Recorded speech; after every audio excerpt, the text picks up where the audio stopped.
Hi friends, എല്ലാവർക്കും പുതിയ വീഡിയോയിലേക്ക് സ്വാഗതം. ഇന്ന് നമുക്ക് ചായയുടെ കൂടെയൊക്കെ കഴിക്കാൻ പറ്റുന്ന ഒരു റെസിപ്പിയുമായിട്ടാണ് ഞാൻ വന്നിരിക്കുന്നത്. ഇത് മുത്തുസ്വരമാണ്. ഇത് നല്ല സ്വാദാണ്. ഇത് നമുക്ക് എങ്ങനെയാണ് ഉണ്ടാക്കുന്നതെന്ന് നോക്കാം. അതിന് നമുക്ക് 2 കപ്പ് അരിപ്പൊടിയാണ് എടുക്കേണ്ടത്. ഞാൻ ചെറിയ തവി കൊണ്ടാണ് എടുത്തത്, അതുകൊണ്ടാണ് ഈ അളവ് ഞാൻ പറഞ്ഞിരിക്കുന്നത്. നിങ്ങൾക്ക് ഇതേ അളവിൽ കൂട്ടിയും കുറച്ചും അതിൻ്റെ നമ്മൾ എത്ര കൂടുതലിടുന്നു അതിനനുസരിച്ച് ബാക്കിയുള്ള ഇൻഗ്രീഡിയൻസിൽ മാറ്റം വരുത്താവുന്നതാണ്.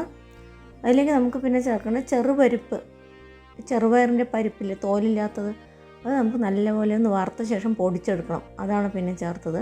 അര തവിയാണ് ഞാൻ ചേർത്തത്. പിന്നെ നമുക്ക് കടലമാവ്, അതും അരത്തവി, അതായത് നമ്മൾ കപ്പിലാണ് എടുക്കുന്നതെങ്കിൽ 1 കപ്പ് വീതം ചേർക്കാവുന്നതാണ്.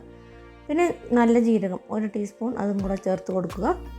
പിന്നെ നമുക്ക് കായപ്പൊടി 1/4 ടീസ്പൂൺ ചേർത്ത് കൊടുക്കാം. അല്ലെങ്കിൽ കായം വെള്ളത്തിലിട്ട് അരിയിച്ചെടുത്ത ശേഷം ആ വെള്ളം ചേർത്ത് കൊടുത്താലും മതിയാകും.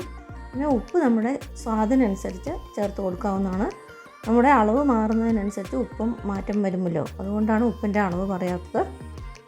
പിന്നെ നമുക്ക് അതിലേക്ക് ചേർത്ത് കൊടുക്കേണ്ടത് വെണ്ണയാണ്. 1 ടേബിൾ സ്പൂൺ വെണ്ണയാണ് ഞാൻ ചേർത്ത് കൊടുത്തിരിക്കുന്നത്. ഞാൻ ചെറിയ 2 തവിയാണ് പൊടിയെടുത്ത്, അതിനനുസരിച്ചിട്ടാണ് ഈ കണക്ക് പറയുന്നത്. നിങ്ങൾക്ക് വലുതാണ് എടുക്കുന്നതെങ്കിൽ അതിനനുസരിച്ചുള്ള മാറ്റങ്ങൾ വരുത്താവുന്നതാണ്. ഇതെല്ലാം കൂടെ ആദ്യമേ തന്നെ നല്ലപോലെ ഒന്ന് യോജിപ്പിച്ചെടുക്കുക.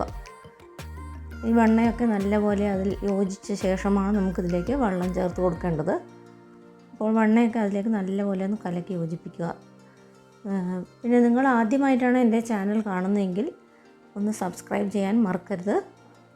വീഡിയോ ഇഷ്ടപ്പെട്ടാൽ ലൈക്ക് ചെയ്യാനും ഷെയർ ചെയ്യാനും മറക്കരുത്.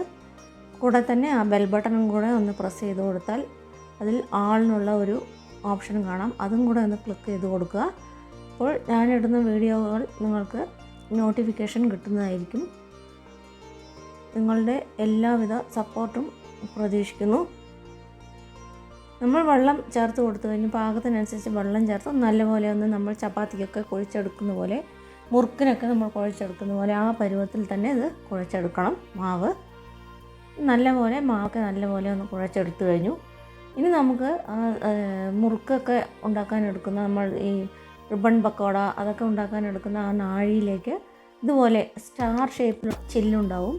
അതാണ് നമുക്ക് അതിലേക്ക് ഇട്ട് കൊടുക്കേണ്ടത്. അതിന് ശേഷം മാവും അതിലേക്ക് ഇട്ട് കൊടുക്കുക.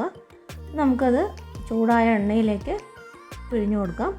ഞാനിവിടെ വെളിച്ചെണ്ണയാണ് ഉപയോഗിക്കുന്നത്. നിങ്ങൾക്ക് നിങ്ങളുടെ ഇഷ്ടത്തിനനുസരിച്ച് സൺഫ്ലവർ ഓയിലോ വെളിച്ചെണ്ണയോ കടലെണ്ണയോ എന്ത് വേണമെങ്കിലും ഉപയോഗിക്കാവുന്നതാണ്.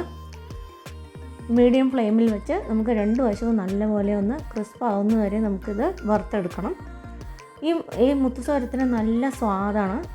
നമുക്ക് പെട്ടെന്ന് തന്നെ ഉണ്ടാക്കിയെടുക്കാൻ പറ്റും. ചെറുപയർ പരിപ്പൊക്കെ ഒന്ന് നല്ലപോലെ ഒന്ന് വറുത്ത് ഒന്ന് നല്ല മണം വരുന്നവരെ, ഒരുപാട് ചുവന്ന് പോകരുത്, നല്ല മണം വരുന്നതിന് പച്ചമണമൊക്കെ മാറി വരുന്നവരെ ഒന്ന് വറുത്തെടുത്ത ശേഷം നമുക്ക് ആ പൊടി ഉണ്ടാക്കേണ്ടത്. അപ്പോൾ ഇത് 2 സൈഡും നല്ലപോലെ ക്രിസ്പായി വന്നു കഴിഞ്ഞു. അപ്പോൾ നമുക്കിത് എണ്ണയിൽ നിന്നും എടുത്ത് മാറ്റാം. നമ്മുടെ മുത്തുസ്വരം റെഡിയായി. ഈ വീഡിയോ നിങ്ങൾക്ക് എല്ലാവർക്കും ഇഷ്ടപ്പെട്ട് കാണുമെന്ന് വിചാരിക്കുന്നു. വീഡിയോ ഇഷ്ടപ്പെട്ടാൽ ലൈക്ക് ചെയ്യാൻ മറക്കരുത് കൂട്ടുകാരെ. കമൻറ്റ് ചെയ്യാനും മറക്കരുത്. നിങ്ങളുടെ അഭിപ്രായങ്ങൾ കമൻറ്റ് ബോക്സിൽ എഴുതി അറിയിക്കുക. വീണ്ടും ഒരു പുതിയ റെസിപ്പിയുമായി കാണുന്നതുവരെ നന്ദി, നമസ്കാരം. Thanks for watching.